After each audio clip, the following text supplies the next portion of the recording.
जय माता दी मित्रों। देखिए, श्री दुर्गा सप्तशती का पाठ करने जा रहे हैं, जिसमें आज हम 5वें अध्याय पे हैं और 5वां अध्याय है देवताओं द्वारा देवी की स्तुति। चंड मुंड के मुख से अंबिका के रूप की प्रशंसा सुनकर शुंभ का उनके पास दूत भेजना और दूत का निराश लौटना। सबसे पहले विनियोग है। ओम। इस उत्तर चरित्र के रुद्र ऋषि हैं, महासरस्वती देवता हैं, अनुष्ठव छंद है, भीमा शक्ति है, भ्रामरी बीज है, सूर्य तत्व है और सामदेव स्वरूप हैं। महासरस्वती की प्रसन्नता के लिए उत्तर चरित्र के पाठ में इसका विनियोग किया जाता है। अब देखिए, ध्यान है यहाँ पे। जो अपने कर कमलों में घंटा, शूल, हल, शंख, मूसल, चक्र, धनुष और बाण धारण करती हैं, शरद ऋतु के शोभा संपन्न चंद्रमा के समान जिनकी मनोहर कांति है, जो तीनों लोकों की आधारभूता और शुंभ आदि दैत्यों का नाश करने वाली हैं, तथा गौरी के शरीर से जिनका प्राकट्य हुआ है, उन महासरस्वती देवी का मैं निरंतर भजन करता हूँ।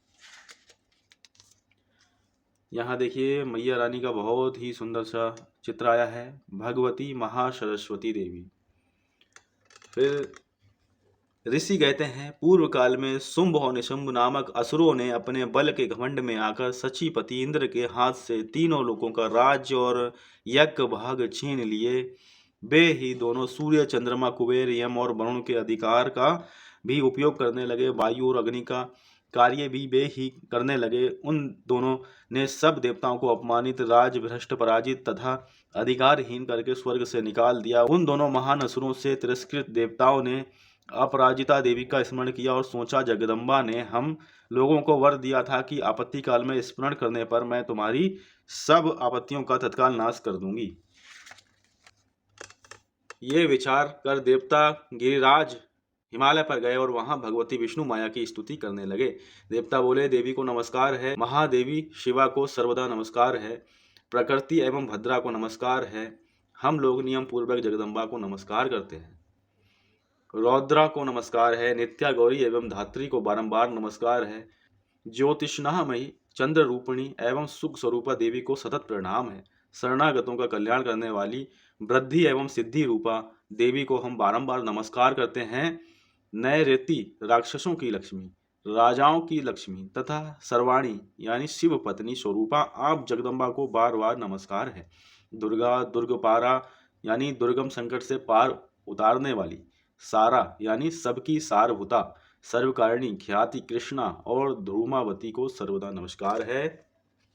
अत्यंत सौम्य तथा अत्यंत रौद्र रूपा देवी को हम नमस्कार करते हैं, उन्हें हमारा बारंबार प्रणाम है। जगत की आधारभूता कृति देवी को बारंबार नमस्कार है। जो देवी सब प्राणियों में विष्णु माया के नाम से कही जाती हैं, उनको नमस्कार, उनको नमस्कार, उनको बारंबार नमस्कार है। जो देवी सब प्राणियों में चेतना कहलाती हैं, उनको नमस्कार, उनको नमस्कार, उनको बारंबार नमस्कार है। जो देवी सब प्राणियों में बुद्धि रूप से स्थित हैं, उनको नमस्कार, उनको नमस्कार, उनको बारंबार नमस्कार है। जो देवी सब प्राणियों में निद्रा रूप से स्थित है, उनको नमस्कार है, उनको नमस्कार है, उनको बारंबार नमस्कार है। या देवी सर्वभूतेषु सुधा रूपेण संस्थिता, नमस्तस्यै नमस्तस्यै नमस्तस्यै नमो नमः। यानी कि जो देवी सब प्राणियों में सुधा रूप से स्थित है, उनको नमस्कार है, उनको नमस्कार है, उनको बारंबार नमस्कार है। जो देवी सब प्राणियों में छाया रूप से स्थित हैं, उनको नमस्कार है, उनको नमस्कार है, उनको बारंबार नमस्कार है। जो देवी सब प्राणियों में शक्ति रूप से स्थित हैं, उनको नमस्कार है, उनको नमस्कार है, उनको बारंबार नमस्कार है। जो देवी सब प्राणियों में तृष्णा रूप से स्थित हैं, उनको नमस्कार है, उनको नमस्कार है, उनको बारंबार नमस्कार है। जो देवी सब प्राणियों में शांति मतलब क्षमा रूप से स्थित हैं, उनको नमस्कार है, उनको नमस्कार है, उनको बारंबार नमस्कार है। जो देवी सब प्राणियों में जाति रूप से स्थित है, उनको नमस्कार, उनको नमस्कार, उनको बारंबार नमस्कार है। जो देवी सब प्राणियों में लज्जा रूप से स्थित है, उनको नमस्कार, उनको नमस्कार, उनको बारंबार नमस्कार है। जो देवी सब प्राणियों में शांति रूप से स्थित है, उनको नमस्कार है, उनको नमस्कार है, उनको नमस्कार है। या देवी सर्वभूतेषु श्रद्धा रूपेण संस्थिता, नमस्तस्यै नमस्तस्यै नमस्तस्यै नमो नमः। जो देवी सब प्राणियों में श्रद्धा रूप से स्थित है, उनको नमस्कार है, उनको नमस्कार है, उनको बारंबार नमस्कार है। जो देवी सब प्राणियों में कांति रूप से स्थित हैं, उनको नमस्कार है, उनको नमस्कार है, उनको बारंबार नमस्कार है। जो देवी सब प्राणियों में लक्ष्मी रूप से स्थित हैं, उनको नमस्कार, उनको नमस्कार, उनको बारंबार नमस्कार है। जो देवी सब प्राणियों में व्रती रूप से स्थित है, उनको नमस्कार है, उनको बारंबार नमस्कार है। जो देवी सब प्राणियों में स्मृति रूप में स्थित हैं, उनको नमस्कार है। जो देवी सब प्राणियों में दया रूप से स्थित हैं, उनको नमस्कार है। जो देवी सब प्राणियों में तुष्टि रूप में स्थित हैं, उनको नमस्कार है।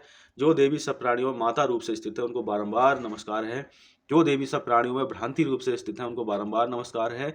जो जीवों के इंद्रिय वर्ग की अधिष्ठात्री देवी एवं सब प्राणियों में सदा व्याप्त रहने वाली हैं, उन व्याप्ति देवी को बारंबार नमस्कार है। जो देवी चैतन्य रूप से इस संपूर्ण जगत को व्याप्त करके स्थित हैं, उनको नमस्कार है, बारंबार नमस्कार है। पूर्व काल में अपने अभीष्ट की प्राप्ति होने से देवताओं ने जिनकी स्तुति की तथा देवराज इंद्र ने बहुत दिनों तक जिनका सेवन किया, वह कल्याण की साधन भूता ईश्वरी हमारा कल्याण और मंगल करें तथा सारी आपत्तियों का नाश कर डालें। उदंड दैत्यों से सताए हुए हम सभी देवता जिन परमेश्वरी को इस समय नमस्कार करते हैं तथा जो भक्ति से विनम्र पुरुषों द्वारा स्मरण की जाने पर तत्काल ही कल्याण विपत्तियों का नाश कर देती हैं, वे जगदम्बा हमारा संकट दूर करें। ऋषि कहते हैं, राजन, इस प्रकार जब देवता स्तुति कर रहे थे उस समय पार्वती देवी गंगा जी के जल में स्नान करने के लिए वहां आईं।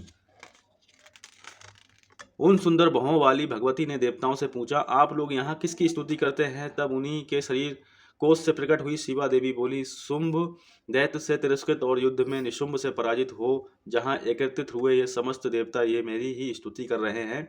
पार्वती जी के शरीर कोष से अंबिका का प्रादुर्भाव हुआ था, इसलिए वे समस्त लोकों में कौशिकी कही जाती हैं। कौशिकी के प्रकट होने के बाद पार्वती देवी का शरीर काले रंग का हो गया, अतः वे हिमालय पर रहने वाली कालिका देवी के नाम से विख्यात हुई। तदनंतर शुंभ निशुंभ के भृत्य चंडमुंड वहां आए और उन्होंने परम मनोहर रूप धारण करने वाली अंबिका देवी को देखा। फिर वे शुंभ के पास जाकर बोले, महाराज, एक अत्यंत मनोहर स्त्री है जो अपने दिव्य कांति से हिमालय को प्रकाशित कर रही है। वैसा उत्तम रूप कहीं किसी ने भी नहीं देखा होगा। असुरेश्वर, पता लगाइए वह देवी कौन है और उसे ले लीजिए।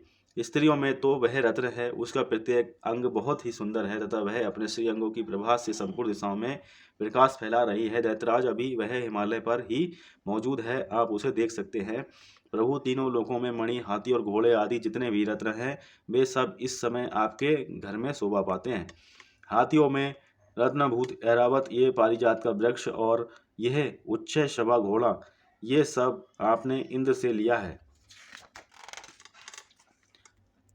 हंसों से जुता हुआ ये विमान भी आपके आंगन में शोभा पाता है। ये रत्नभूत अद्भुत विमान जो पहले ब्रह्मा जी के पास था, अब आपके यहाँ लाया गया है। यह महापद्म नामक निधि आप कुबेर से छीन लाए हैं। समुद्र ने भी आपको किंजलिकनी नाम की माला भेंट की है, जो केसरों से सुशोभित है और जिसके कमल कहीं कभी कुम्हलाते नहीं हैं। सुवर्ण की वर्षा करने वाला वरुण का छत्र भी आपके घर में शोभा पाता है तथा यह श्रेष्ठ रथ जो पहले प्रजापति के अधिकार में था, अब आपके पास मौजूद है। दैत्येश्वर, मृत्यु की उत्कांतिदा नाम वाली शक्ति भी आपने छीन ली है तथा वरुण का पास और समुद्र में होने वाले सब प्रकार के रत्न आपके भाई ऋषुम्भ के अधिकार में हैं। अग्नि ने भी स्वतः शुद्ध किए हुए 2 वस्त्र आपकी सेवा में अर्पित किए हैं। दैत्यराज, इस प्रकार सभी रत्न आपने एकत्रित कर लिए हैं। फिर जो ये स्त्रियों में रत्न रूप कल्याणमयी देवी है, इसे आप क्यों नहीं अपने अधिकार में कर लेते?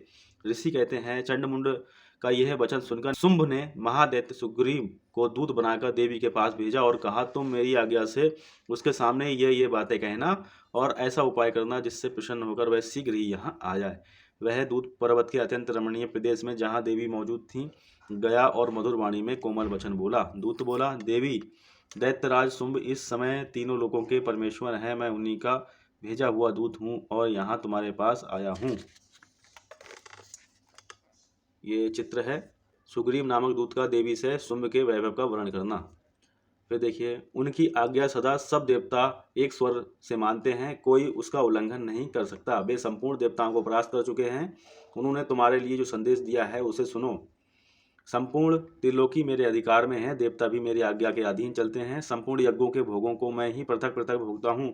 तीनों लोकों में जितने श्रेष्ठ रत्न हैं वे सब मेरे अधिकार में हैं। देवराज इंद्र का वाहन ऐरावत जो हाथियों में रत्न के समान है, मैंने छीन लिया है। क्षीर सागर का मंथन करने से जो अश्वरत्न उच्चैःशवा प्रकट हुआ था, उसे देवताओं ने मेरे पैरों पर पढ़कर समर्पित किया है। सुंदरी, उनके सिवा और भी जितने रत्नभूत पदार्थ देवताओं, गंधर्वों और नागों के पास थे, वे सब मेरे पास आ गए हैं। देवी, हम लोग तुम्हें संसार की स्त्रियों में रत्न मानते हैं, अतः तुम हमारे पास आ जाओ, क्योंकि रत्नों का उपभोग करने वाले हम ही हैं।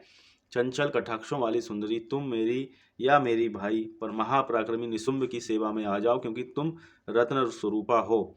मेरा वरण करने से तुम्हें तुलना रहित महान ऐश्वर्य की प्राप्ति होगी। अपनी बुद्धि से यह विचार कर तुम मेरी पत्नी बन जाओ। ऋषि कहते हैं, दूत के यूं कहने पर कल्याणमयी भगवती दुर्गा देवी, जो इस जगत को धारण करती हैं, मन ही मन गंभीर भाव से मुस्कुराईं और इस प्रकार बोली। देवी ने कहा, दूत, तुमने सत्य कहा है, इसमें तनिक भी मिथ्या नहीं है। शुंभ तीनों लोगों का स्वामी है और निशुंभ भी उसी के समान पराक्रमी है, किंतु इस विषय में मैंने जो प्रतिज्ञा कर ली है उससे मिथ्या कैसे करूं। मैंने अपनी अल्प बुद्धि के कारण पहले से जो प्रतिज्ञा कर रखी है उसे सुनो। जो मुझे संग्राम में जीत लेगा, जो मेरे अभिमान को चूर्ण कर देगा तथा संसार में जो मेरे समान बलवान होगा, वही मेरा स्वामी होगा। इसलिए शुंभ अथवा महादैत्य निशुंभ स्वयं ही यहाँ पधारें और मुझे जीतकर शीघ्र ही मेरा पाणी ग्रहण कर लें। इसमें विलंब की क्या आवश्यकता है। दूत बोला, देवी, तुम घमंड से भरी हो, मेरे सामने ऐसी बातें ना करो। तीनों लोकों में कौन ऐसा पुरुष है जो शुंभ निशुंभ के सामने खड़ा हो सके। देवी, अन्य दैत्यों के सामने भी सारे देवता युद्ध में नहीं ठहर सकते, फिर तुम अकेली स्त्री होकर कैसे ठहर सकती हो। जिन शुंभ आदि दैत्यों के सामने इंद्र आदि सब देवता भी युद्ध में खड़े नहीं हुए, उनके सामने तुम स्त्री होकर कैसे जाओगी। इसलिए तुम मेरे ही कहने से शुंभ निशुंभ के पास चली जाओ। ऐसा करने से तुम्हारी गौरव की रक्षा होगी, अन्यथा जब वे केस पकड़कर घसीटेंगे तब तुम्हें अपनी प्रतिष्ठा खोकर जाना पड़ेगा। देवी ने कहा, तुम्हारा कहना ठीक है। शुंभ बलवान है, निशुंभ भी बड़े पराक्रमी है, किंतु क्या करूं, मैंने पहले बिना सोचे समझे प्रतिज्ञा कर ली है। अतः अब तुम जाओ। मैंने तुमसे जो कुछ कहा है वह सब दैत्यराज से आदरपूर्वक कहना, फिर वे जो उचित जान पड़े करें।